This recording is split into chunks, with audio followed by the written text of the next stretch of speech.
Greetings, unsettled souls. As you know, the Correct Views has entered the Infowars contest, so the Fukushima show that you are now seeing is in two parts. If you're a regular viewer and you don't know what we're doing, we've explained it in other shows, so by all means, just go back a couple of editions. We got 10 minutes. We're going to get to the other side of it. We always talk in the Fukushima show of two things, about the nuclear problems in Japan, of course, obviously, and then nuclear problems as they affect the world globally, because so many people say, well, it doesn't really affect me. It doesn't really affect me. It's not close to me. Let me go to screen share for a moment. I'm not going to do this much during this edition, but I do want to show you this. The whole world is forgetting everything that we have learned during the Cold War, and I would argue it's more than mildly frightening. Russian nuclear bombers intercepted near Alaska. Russian nuclear forces dispatched 2 strategic bombers in the air defense area near Alaska on Friday, and the aircraft were intercepted by American F-22 jets, the U.S. Northern Command had said. This is according to the Free Beacon. 2 Tu-95 Bear bombers intruded into the 200-mile Air Defense Identification Zone, ADIZ, over the Bering Sea near Alaska coast last Friday. Now, I don't need to go into great detail. You're welcome to read the rest of it there, but I don't think I need to go into great detail to anyone who has seen the movie Dr. Strangelove. Okay, now granted, that's a bit of a stretch, but the point being, wargaming like this, it can lead to errors, can lead to people thinking an actual attack is happening. A couple communication channels go wrong, and we're looking at things going red in America. The threat of nuclear war is not over. If anything, the threat of nuclear war is now as bold as ever. It's just our people are too dumb to understand it. There used to be a time when a movie like The Day After would terrify the nation. Now they just don't accept it as real, or they're too dumbed down to care. Listen to this. Terrifying new nuclear threat is here. This is from Fox News. The Air Force is integrating the B-61 MOD-12 nuclear weapon into the F-35 this year as part of the long-range plan to deploy a thermal-armed, dual-capable F-35 able to give commanders a wide envelope of precision nuclear attack options. What exactly are we talking about here? Major progresses in what planes can deliver in terms of payloads, and the very large machines that used to be needed for this kind of nuclear warfare is no longer needed. These are the best machines in the world, okay? They are literally that powerful. Detailed risk reduction activities have been completed, ensuring the F-35A is fully compatible with the B-61-12 weapon. Planning for Block 4 nuclear certification efforts to have begun in anticipation of the initial B-61-12 integration of the F-35A this year. That's according to Major Emily Grabowski, Air Force spokeswoman. So let's evaluate this for a second. The trouble with these weapons are, I will shut myself off air. The trouble with these weapons are when you move in this direction, the way that we have interlocked in treaties of which the Constitution has warned us against, as we interlock with these kinds of things, other nations get their hands on the weapons legally. If you doubt me, then let's take a look here. I wrote this article for the Conservative Daily Post. How many of you feel comfortable about Turkey getting the weapon?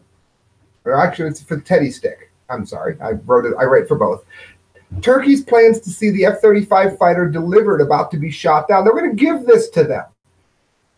Experts view the fighter as the world's most advanced and versatile warplane, and Turkey has ordered 100 of them. Lockheed Martin's 5th-generation stealth fighter comes with 300,000 parts that can be dissected by the Muslim nation as well. Now, let's not forget, and this goes into this in the article, Turkey has been holding U.S. Presbyterian pastor in a prison because they're trying to get their hands on another pastor who the leader of Turkey thinks tried to kill him. They are cozying up to the Russians. Do you think that there's any chance whatsoever, even the tiniest chance, that Russia maybe wouldn't take this apart when their friend Turkey gives it to them? Now, granted, sooner or later, one of them's going to get shot down. We saw this during the Obama era with our drone. Our drone technology is out. However, we don't need to go speeding the process along, I wouldn't think. And that is why you can see this convergence of things all over the world. Yeah, I can compact it into 10 minutes if I have to. It seems that our world leaders have forgotten every lesson that was learned while children were hiding under desks, people. And that brings us to the last story, which you all know is the DUMBDEE of the day. If you wish to donate to what I'm doing, you can do so at thecorrectviews@hotmail.com. You do that through PayPal. Every penny you give to me, of course, I put it towards a better show. Some people have mentioned the quality of the show. I don't have editing software, so that's why I have been using good old Google Hangout. I do have a degree in it. I know how to use Adobe Premiere. I can do just about anything in Adobe Premiere. All right, friends, DUMBDEE of the day. We're going to get into it. We've got just a few minutes left. Iran still seeking tech for weapons of mass destruction, according to German intelligence. This is Fox News. The DUMBDEE of the day going out to all those people that second-guessed Mr. Trump on why it is he didn't trust Iran. Maybe this is why. Maybe they were breaking the rules. Iran's regime has not stopped its drive to secure technology and scientific knowledge to produce weapon of mass destruction. The intelligence agency for the German state of Baden, I think it's Württemberg, disclosed in a report last week. Iran continued to undertake, as did Pakistan and Syria, efforts to obtain goods and know-how to be used for the development of weapons of mass destruction and to optimize corresponding missile delivery systems, said the intelligence document, and it was reviewed by Fox News. Now, so many people have said, Mr. Trump was so wrong. They were, and this is going to usher in them breaking the rules. People, they were already breaking the rules.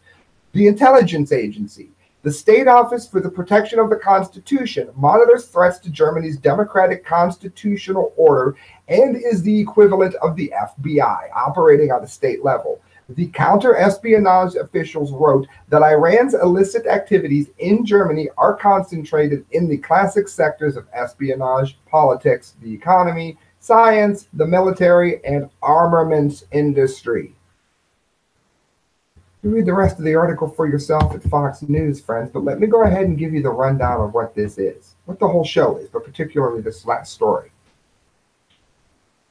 Iran has at no point given up any of their ambitions in terms of how it pertains to wiping out America. They chant in the street, death to America, death to the Jews. And the leader says, what does it really mean that? It's a cry to unity. Would he feel that way if we were shouting death to Islam or death to Khomeini? I think they would not.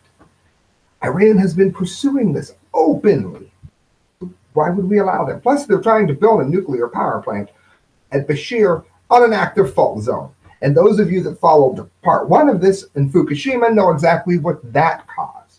So even if it wasn't for Iran being a hateful nation, you should not build a nuclear power plant on an active fault zone. Yeah, but America has done it. Well, they shouldn't have either. As for the rest of the stories, friends, it's clear. If more of the population, and this may sound like a left issue, I'm more of a libertarian, I'm definitely not a Republican, but I'll put it out there. If we don't start demanding from our leaders, yes, Republican, yes, Democrat, yes, all of our leaders, that we pull away from nuclear weaponry and this notion as a world, if we don't get back to where we were doing in Reagan's era, where the world wakes up to this, then what very easily may wake up to one day is a mushroom cloud. And after that, it's a little bit too late to talk. So let's hope people are talking now. Good night, friends. God bless.